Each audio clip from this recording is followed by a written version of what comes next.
அனைவருக்கும் காலை வணக்கம். இன்னைக்கு ஞாயிற்றுக்கிழமை. கவியோகி மகரிஷி சுத்தானந்த பாரதி கவியோகி மகரிஷி என போற்றப்பட்டவரும் பன்மொழி புலவரும். பன்மொழி புலவர்னா அப்பா துறையார் ஞாபகம் வரும், ஆனால் இவரும் பன்மொழி புலவர் தான். ஆன்மீகத்திலும் இலக்கியத்திலும் சிறந்து விளங்கியவருமான சுத்தானந்த பாரதி பிறந்த தினம் என்று மே 11 ஞாயிற்றுக்கிழமை.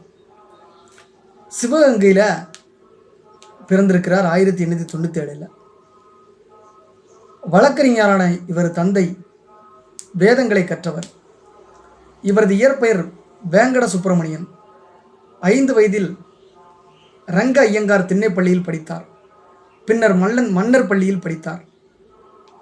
8ஆம் வயதிலேயே கவிதை எழுதும் ஆற்றலும் ஆன்மீக விழிப்புணர்வும் இவருக்கு ஏற்பட்டதாக கூறப்படுகிறது. இமயமலையில் வாழ்ந்து வந்த சித்தர் ஒருவர் இவருக்கு சுத்தானந்தம் என்று பெயரிட்டு தீட்சை வழங்கினார். இவருடைய இயற்பெயர் Venkata Subramanian.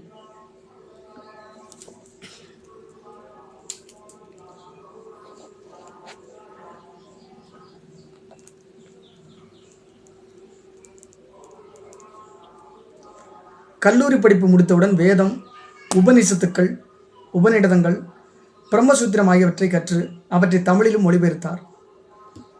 Shakespeare, Milton, Byrne ஆகியோரின் நூல்களையும் கற்றார். ஆசிரியராக பணியாற்றிய காலத்தில் பாரத சக்தி என்னும் காவியத்தை பாடத் தொடங்கினார்.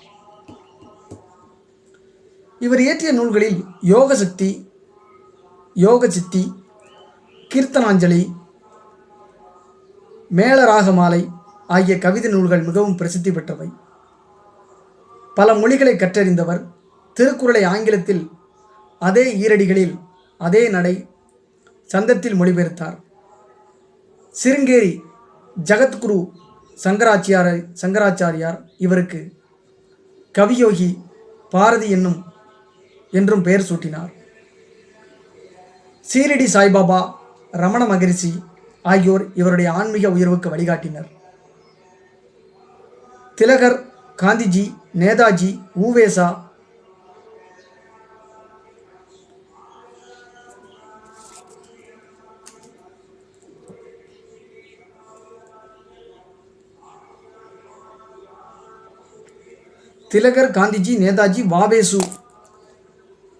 வாவே சுப்பிரமணியர் ஆகியோருடன் நெருங்கிய நட்பு கொண்டிருந்தார்.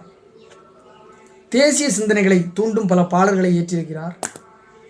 கிராமப்பணி, கதர்ப்பணி, மது ஒழிப்பு, தீண்டாமை ஒழிப்பு, பெண்கள் மறுவாழ்வு ஆகிய சீர்திருத்த பணிகளையும் மேற்கொண்டார்.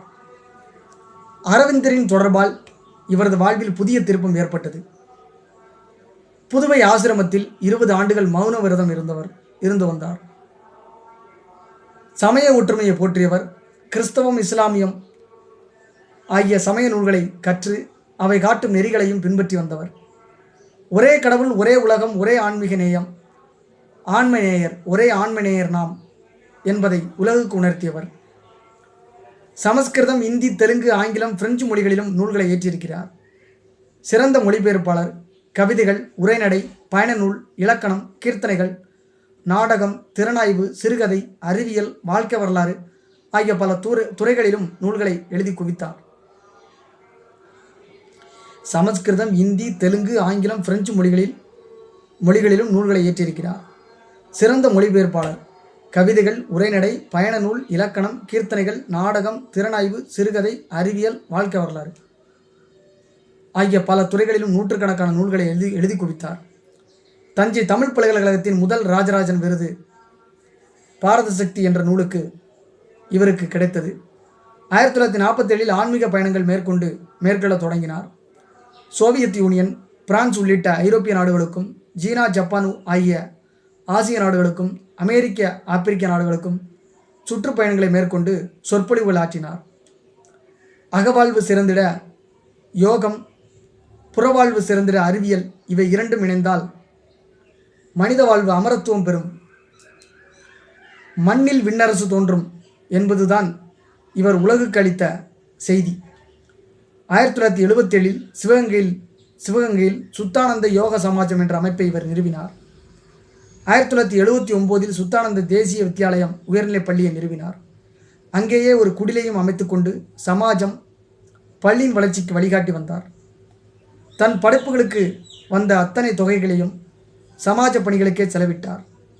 1990 தனது 93வது வயதில் மகா சமாதி அடைந்தார். நன்றி, வணக்கம்.